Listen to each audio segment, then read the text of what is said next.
현대 이집트의 중심에는 1000년이 넘게 존재해온 도시가 있습니다. 바로 카이로, 이집트의 현재 수도입니다. 하지만 카이로가 세워지기 전 나일강 옆에는 이미 더 오래된 도시가 있었습니다. 이 도시는 푸스타트라고 불립니다. 푸스타트는 서기 7세기에 아랍 무슬림이 이집트를 지배하게 된 후 세워졌습니다. 1100년이 넘는 기간 동안 이곳은 정부, 무역, 그리고 일상생활의 중심지였습니다. 하지만 서기 969년에 모든 것이 변했습니다. 그 시기에 파티마드 칼리프국이라는 강력한 왕국이 있었습니다.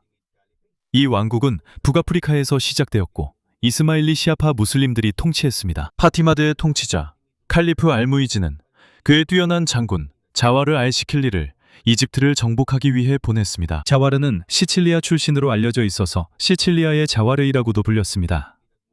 그는 이스마일리가 되기 전에는 노예였다고 전해집니다. 파티마드 칼리프국의 고위 군사 지휘관으로서 그의 군대는 큰 전투 없이 이집트를 장악했습니다.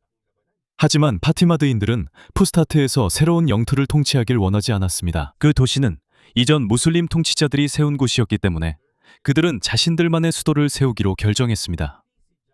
자와르는 푸스타트 북동쪽의 넓은 땅을 선택했습니다. 여기서 그는 969년에 새로운 도시를 짓기 시작했습니다. 이 도시는 바로 카이로가 될 것입니다. 카이로라는 이름은 아랍어 알-카이라에서 유래했으며 이는 승리한 자 또는 승리자라는 뜻입니다. 그들이 빠르게 이집트를 손에 넣었기 때문에 처음에는 이곳이 일반 시민들을 위한 도시는 아니었습니다. 처음에는 거대한 성벽으로 둘러싸인 왕실 도시였습니다. 이 안에는 칼리프의 궁전, 정부 관청, 고위 관리들의 거주지, 그리고 군인들의 주둔지가 세워졌습니다.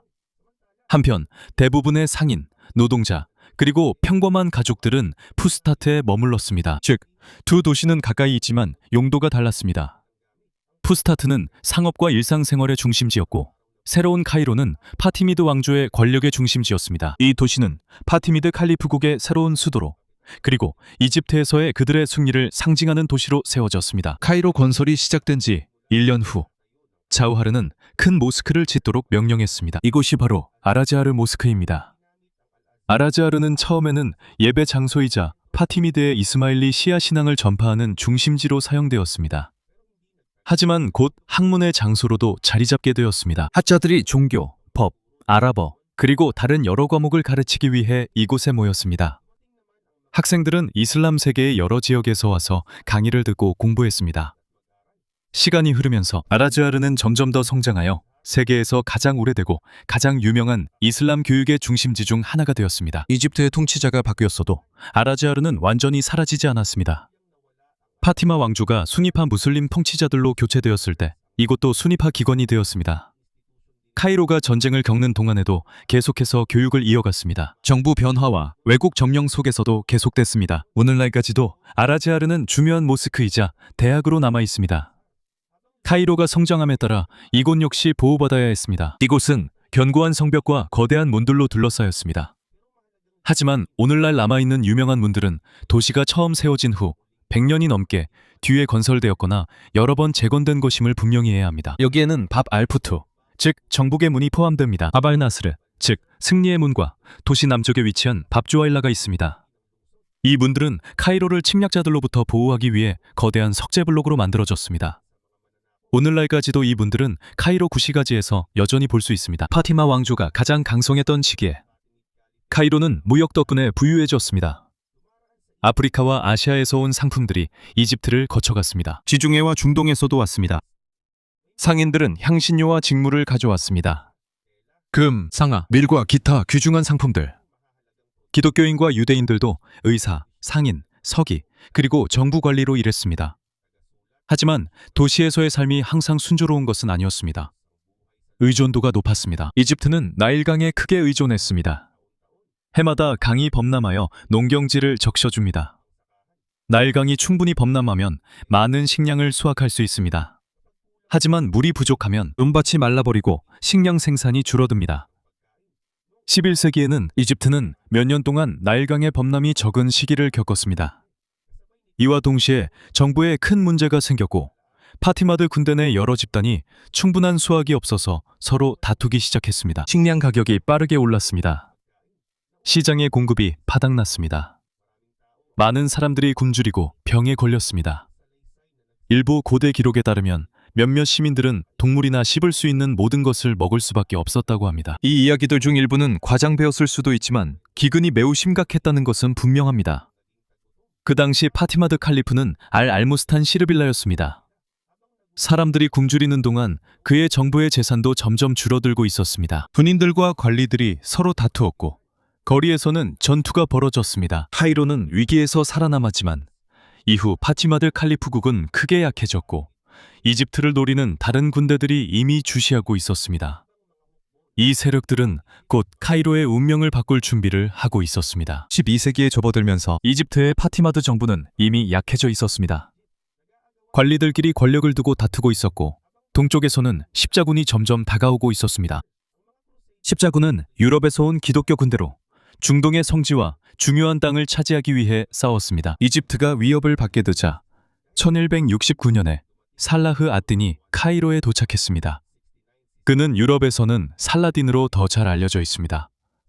살라딘은 쿠르드족 출신의 군사 지휘관으로 시리아 통치자에게 충성하는 군인 가문에서 태어났습니다. 그는 십자군에 맞서 이집트를 방어하기 위해 파견되었습니다.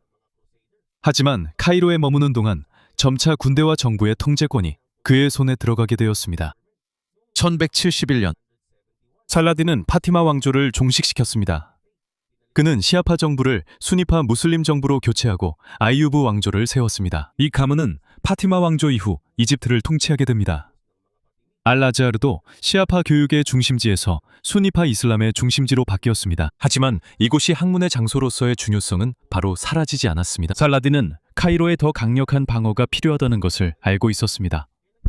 그래서 그는 무카탐 언덕의 높은 곳에 거대한 요새를 짓기 시작했습니다. 이곳은 카이로 시타델이라고 불립니다. 높은 곳에 위치해 있어서 도시, 나일강, 사막, 그리고 적이 올 수 있는 길들을 쉽게 볼 수 있습니다. 수세기 동안 이곳에서 이집트의 후대 통치자들이 살며 나라를 다스렸습니다. 살라딘은 또한 카이로와 푸스타트를 하나의 긴 성벽으로 둘러싸고 싶어 했습니다. 그는 두 인접한 도시를 합치고 보호하려고 했습니다. 그는 십자군과 싸우기 위해 자주 자리를 비웠기 때문에 전체 프로젝트를 완성하지 못했습니다. 1187년에 살라딘은 예루살렘을 십자군으로부터 되찾았습니다. 이로 인해 그는 중세시대의 가장 유명한 무슬림 지도자 중 한 명이 되었습니다. 하지만 카이로의 살라딘이 남긴 가장 중요한 것은 시타델과 더 조직적인 방어 시스템이었습니다. 그의 시대가 끝난 후 아이유브 왕조의 통치자들은 맘루크라고 불리는 군인들에게 권력을 넘겼습니다. 맘루크는 중앙아시아와 코카서스 같은 지역에서 사오거나 데려온 소년들이었습니다. 그들은 군사기술을 교육받고 전문 군인으로 자랐습니다. 비록 그들이 노예로 시작했지만 군대에서 높은 지위에 오를 수 있었습니다. 결국 그들은 자신들이 섬기던 통치자들보다 더 강력해졌습니다. 1250년에 아유브 왕조의 술탄 알살리 아위비 사망했습니다. 이집트가 십자군과 싸우는 동안 그의 아내 샤샤자르 알두르는 군대의 사기가 떨어지지 않도록 그의 죽음을 잠시 숨겼습니다. 술탄의 아들 트란샤가 통치하기 위해 도착했을 때 그는 맘루크 지휘관들과 갈등을 겪었습니다. 맘루크들은 투란샤를 죽이고 권력을 장악했습니다. 이로써 이집트에서 맘루크 술탄국이 시작되었습니다. 술탄국은 술탄이 통치하는 나라입니다. 새로운 체제에서는 이전의 맘루크 병사들과 군사 지휘관들이 이집트의 지도자가 되었습니다. 하지만 그들은 여전히 자신들의 정부가 정통하다는 것을 증명해야 했습니다. 1258년에 몽골 군대가 바그다드를 침공해 아바스 칼리프를 죽였습니다. 이로 인해 아바스 칼리프국의 옛 중심지가 사라졌습니다.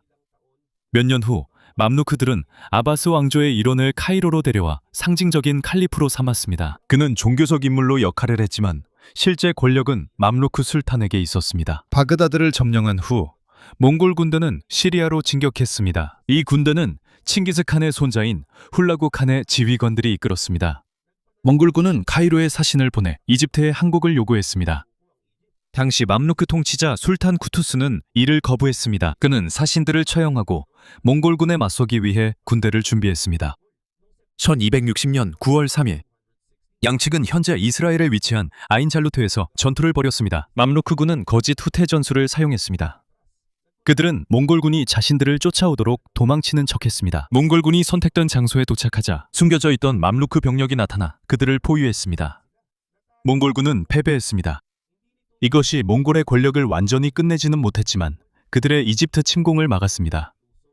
이로 인해 카이로는 바그다드가 겪었던 운명을 피할 수 있었습니다. 승리 이후 카이로의 중요성은 더욱 커졌습니다.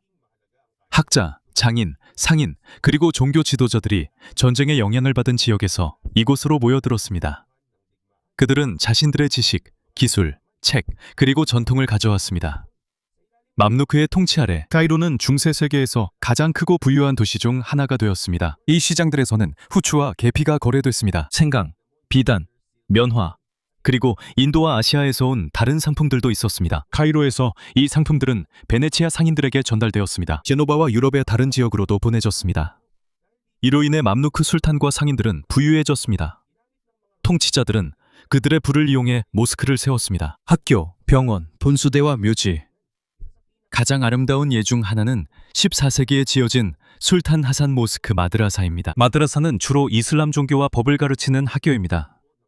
이 근처에는 카이로 성체가 있어서 이 거대한 건물은 예배, 학문, 그리고 술탄의 권력을 상징하는 장소로 사용되었습니다. 맘루크 시대에도 칸 엘 칼릴리가 세워졌는데 이곳은 오늘날까지도 카이로에서 많은 사람들이 찾는 대형 상업 중심지입니다.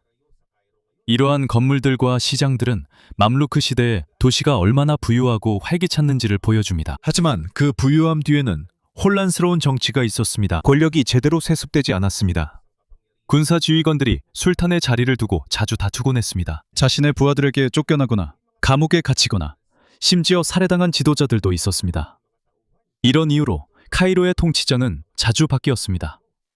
정부가 혼란스러웠음에도 불구하고 모욕은 계속 이루어졌고 도시는 점점 더 커졌습니다. 하지만 1347년에 요새나 군대로도 막을 수 없는 적이 찾아왔습니다. 바로 흑사병입니다. 흑사병은 아시아에 퍼진 대규모 전염병이었습니다. 중동, 북아프리카, 그리고 유럽까지 퍼졌습니다. 이 전염병은 선박과 교역로를 통해 이집트에 도달했습니다. 알렉산드리아에서 주병은 빠르게 나일 삼각주와 카이로로 퍼져나갔습니다. 엄청나게 많은 사람들이 목숨을 잃었습니다. 무덤이 가득 찼고 상점들은 문을 닫았으며 농장과 시장에서는 일할 사람이 없어졌습니다. 오래된 기록에 따르면 흑사병이 가장 심각했던 시기에는 하루에 수천 명의 목숨을 잃었다고 합니다. 일부 수치는 과장되었을 수도 있지만 역사가들은 이 전염병이 이집트의 인구와 경제에 엄청난 영향을 미쳤다는데 동의합니다. 흑사병은 한 번만 찾아온 것이 아니라 이후 수십 년 동안 이집트에 반복적으로 돌아왔습니다. 이로 인해 인구 회복이 더뎠고 농부와 노동자, 군인의 수가 계속 줄어들었습니다. 맘루크 정부는 살아남았고 카이로는 여전히 중요한 무역 중심지로 남았습니다. 하지만 예전의 힘을 완전히 회복하지는 못했습니다. 그리고 15세기 후반에 이르러 도시는 새로운 문제에 직면하게 됩니다. 그것은 새로운 군대나 질병이 아닙니다. 그것은 무역의 변화로 카이로의 부의 가장 중요한 이유 중 하나가 서서히 사라지게 됩니다. 15세기 후반에 이르러 카이로의 문제는 흑사병과 혼란스러운 정치뿐만이 아니었습니다. 세계 무역의 경로도 바뀌었습니다. 1498년 포르투갈 탐험가 바스코 다 가마가 아프리카 남단을 돌아 인도에 도착했습니다. 예전에는 아시아에서 온 많은 향신료가 유럽으로 가기 전에 이집트를 거쳤습니다. 이로 인해 상인들과 카이로 정부는 세금과 무역으로 수익을 얻었습니다. 하지만 포르투갈이 인도로 가는 직접적인 해상 경로를 갖게 되자 이집트를 거치는 상품이 줄어들었습니다. 예전의 경로가 완전히 사라지지는 않았지만 이것은 맘루크 정부의 부에 큰 영향을 미쳤습니다. 맘루크들은 인도양에서 포르투갈과 맞서 싸우려고 했습니다. 하지만 포르투갈인들은 해상 전투에 더 능숙했고 그들의 선박과 무기는 더 발전되어 있었습니다. 맘루크 술탄국이 약해지는 동안 북쪽에서는 오스만 제국이 점점 강해지고 있었습니다. 오스만 제국은 대형 대포와 더 조직적인 군대를 갖추고 있었습니다. 맘루크 역시 화기를 가지고 있었지만 그들의 군대는 여전히 뛰어난 기병대, 즉 말을 탄 병사들에게 더 의존하고 있었습니다. 1월 22일 1517년 두 군대는 카이로 외곽에서 레다니아 전투를 벌였습니다. 맘루크 기병대가 용감하게 돌격했지만 오스만 군대의 대포와 총을 막아내지 못했습니다. 맘루크 술탄 투만베이 2세는 패배했습니다. 그는 카이로 안팎에서 계속 싸움을 이어가려 했지만 결국 붙잡혔습니다. 1517년 4월 투만베이는 바부주아일라에서 교수형을 당했습니다. 이는 도시의 역사적인 문 중 하나입니다. 이로써 맘루크 술탄국은 끝나고 이집트는 오스만 제국의 지배하에 들어가게 되었습니다. 그때부터 카이로는 더 이상 광대한 제국의 수도가 아니었습니다. 최고 권력은 이제 이스탄불에 있었습니다. 카이로는 오스만 제국의 한 지방의 수도에 불과하게 되었습니다. 오스만 술탄은 이집트를 통치하기 위해 파샤라고 불리는 총독을 보냈습니다. 그들이 너무 강해지거나 독자적인 권력을 갖지 못하도록 자주 교체되었지만 카이로라는 도시는 사라지지 않았습니다. 알-아즈하르에서는 교육이 이어졌고 시장과 작업장도 활기찼습니다. 오스만 양식의 새로운 모스크들도 세워졌습니다. 하지만 한때 맘루크 술탄의 권력을 보여주던 대규모 프로젝트들은 줄어들었습니다. 오랜 시간 동안 카이로는 예전의 건물과 상업 활동을 유지했지만 더 이상 팽창하는 왕국의 중심지는 아니었습니다. 1798년에 카이로의 역사는 다시 한번 바뀌었습니다. 나폴레옹 보나파르트가 대규모 프랑스 군대와 함께 이집트에 도착했습니다. 그의 목표는 이집트를 장악하고 영국의 인도로 가는 길을 위협함으로써 영국을 약화시키는 것이었습니다. 160명 이상의 과학자들, 또 이 원정에 함께했습니다. 엔지니어, 예술가, 수학자와 역사가. 7월 21일 프랑스 군대가 피라미드 전투에서 맘루크 군대를 물리쳤습니다. 며칠 후 나폴레옹은 카이로에 입성했지만 전체 원정은 성공적이지 못했습니다. 영국 해군이 나일 해전에서 프랑스 함대를 격파했습니다. 나폴레옹은 1799년에 프랑스로 떠나면서 자신의 군대를 이집트에 남겨두었습니다. 이집트 1801년이 되자 남아있던 프랑스군도 결국 철수해야 했습니다. 그들의 점령은 겨우 3년밖에 지속되지 않았지만 함께온 학자들은 건물, 식물, 동물들을 측정하고 그림을 그리고 기록했습니다. 이집트 지도와 고대 기념물도 기록했습니다. 나중에 그들의 연구는 데스크립시옹 드 레집트, 라는 대형 집합서로 출판되었습니다. 이것은 이집트의 더 자세한 역사, 자연, 그리고 기념물들을 유럽에 소개하는 데 도움이 되었습니다. 동시에 이집트인들도 새로운 인쇄기를 보게 되었습니다. 과학기기, 프랑스인들이 가져온 지도와 군사기술, 프랑스가 떠난 후 오스만 관리들이 다시 권력을 놓고 다투었습니다. 맘루크 지도자들과 지역단체들, 이 혼란 속에서 무함마드 알리 파샤라는 이름의 군 장교가 힘을 얻게 되었습니다. 그는 카발라에서 태어났는데 이곳은 당시 오스만 제국의 일부였으며 현재는 그리스에 위치해 있습니다. 그의 가족은 알바니아 출신이었고 그는 오스만 제국 군대의 일원으로 이집트에 파견되었습니다. 1805년에 그는 이집트의 총독으로 인정받았지만 그가 총독이었음에도 불구하고 마물루크 지도자들의 권력은 여전히 강했습니다. 그들은 많은 주, 군대, 그리고 토지를 통제하고 있었습니다. 그들의 위협을 완전히 없애기 위해 무함마드 알리는 3월 1일 카이로 성체로 중요한 마물루크 지도자들을 초대했습니다. 1811년 모임의 이유는 그의 아들을 위한 의식이었습니다. 하지만 마물루크들이 성체를 나가는 좁은 길을 지나갈 때 문이 닫히고 무함마드 알리의 군인들이 그들을 공격했습니다. 참석한 거의 모든 사람이 살해당했습니다. 무함마드 알리는 단 하루 만에 카이로에 남아있던 마물루크 세력의 대부분을 끝장냈습니다. 이후 그는 이집트에서 대대적인 개혁을 시작했습니다. 그는 현대식 훈련과 무기를 사용하는 새로운 군대를 창설했습니다. 그는 공장들을 세웠고 조선소, 무기공장, 관계수로와 방적공장도 세웠다. 그는 또한 이집트 학생들을 프랑스와 유럽의 다른 지역으로 유학 보내 의학을 공부하게 했다. 공학, 분사과학과 언어. 그는 학교를 설립하고 인쇄기를 도입하여 더 많은 책과 지식을 아랍어로 출판할 수 있게 했습니다. 하지만 그의 프로그램에서 모두가 똑같이 혜택을 본 것은 아니었습니다. 많은 농민들에게 세금이 무겁고 강제 노동이 있었습니다. 하지만 그의 개혁은 카이로와 이집트 전체를 변화시켰습니다. 쇠퇴하는 오스만 제국의 단순한 속주에 불과했던 이집트는 점차 독립적이고 더 현대적인 이집트로 움직이기 시작했습니다.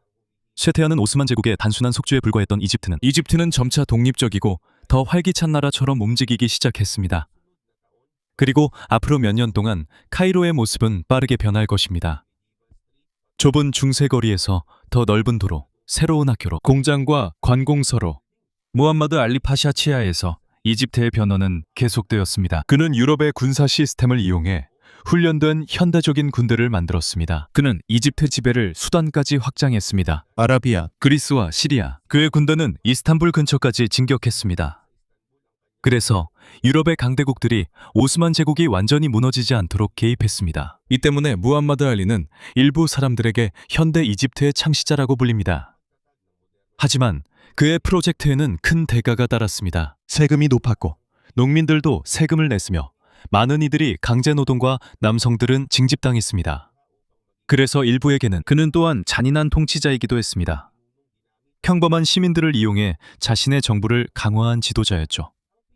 그가 카이로에 남긴 가장 유명한 건축물은 무함마드 알리 모스크입니다. 이 모스크는 시타델에서 가장 높은 곳에 지어졌으며 오늘날까지도 도시의 스카이라인에서 가장 쉽게 볼 수 있는 건물 중 하나입니다. 그의 시대가 끝난 후 그의 가족은 카이로의 변화를 계속 이어갔습니다.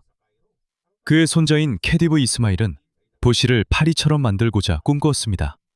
그는 넓은 도로와 호텔을 만들었습니다. 공원, 궁전, 오페라 하우스, 그리고 구 카이로 서쪽에 새로운 지구들도 만들었습니다. 또한 더 나은 수도 시스템도 갖추게 되었습니다. 가스 등과 전신선이 설치됐습니다.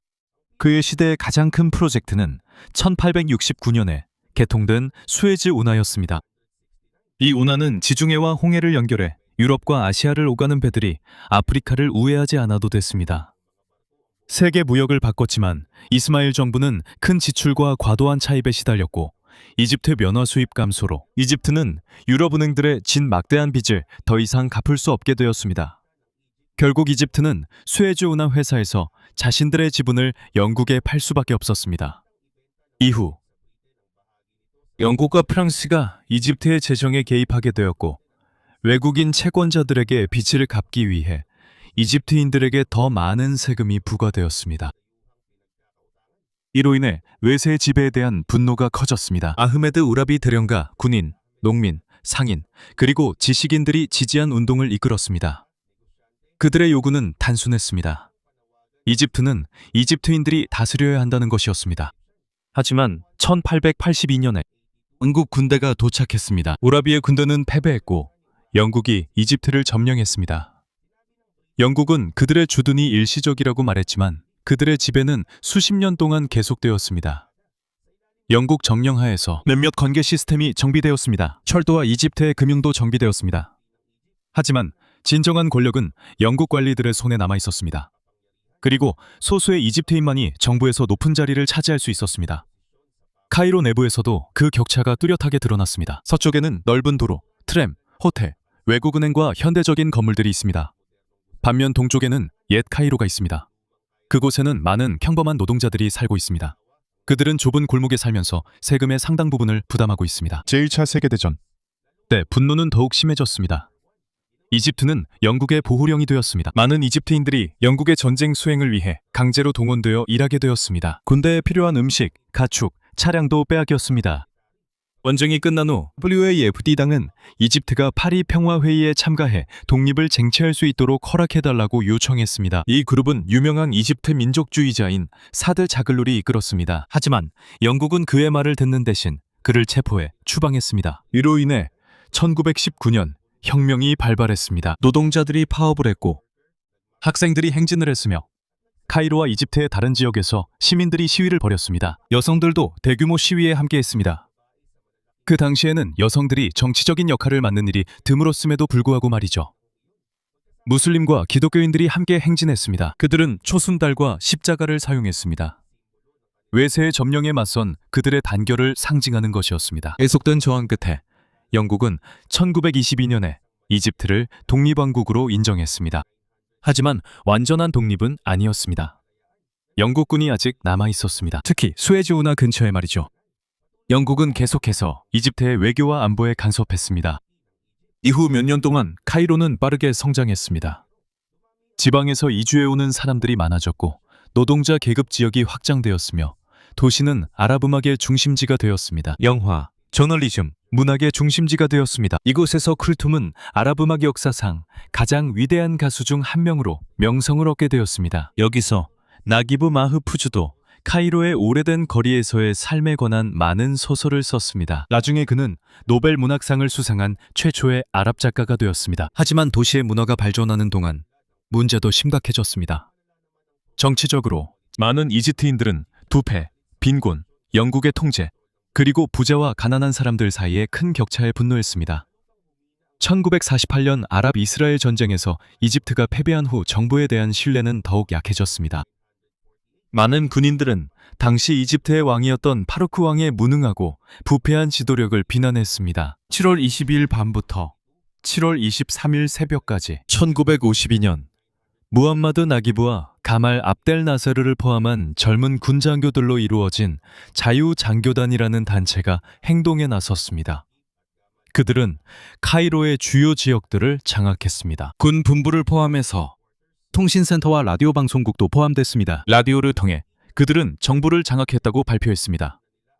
파루크 왕은 왕위에서 물러나 알렉산드리아에서 배를 타고 이집트를 떠날 수밖에 없었습니다. 이로써 무함마드 알리에서 시작된 왕가의 통치는 끝이 났습니다. 결국 군주제도 완전히 폐지되고 이집트는 공화국이 되었습니다. 거의 1000년 동안 카이로는 계속해서 변화해왔습니다. 파티미드 왕조가 세웠고 살라딘이 강화했으며 맘루크가 발전시켰고 오스만 제국이 이곳을 속주로 만들었습니다. 프랑스와 영국이 이곳을 점령했고 무함마드 알리 등 이집트 지도자들이 카이로를 변화시켰습니다. 하지만 전쟁, 질병, 침략, 혁명이 있을 때마다 이 도시는 살아남았습니다. 알-아즈하르에서는 계속해서 교육이 이루어졌습니다. 옛 시장에서는 계속해서 상업이 이루어졌습니다. 그리고 사람들은 과거 수세기 동안 군인, 학자, 상인, 시위대가 지나갔던 그 길들을 여전히 사용하고 있습니다. 그것이 바로 카이로가 중요한 이유입니다. 카이로는 단순히 이집트의 수도가 아닙니다. 여러 번 권력을 잃었지만 결코 활기를 잃지 않은 도시입니다.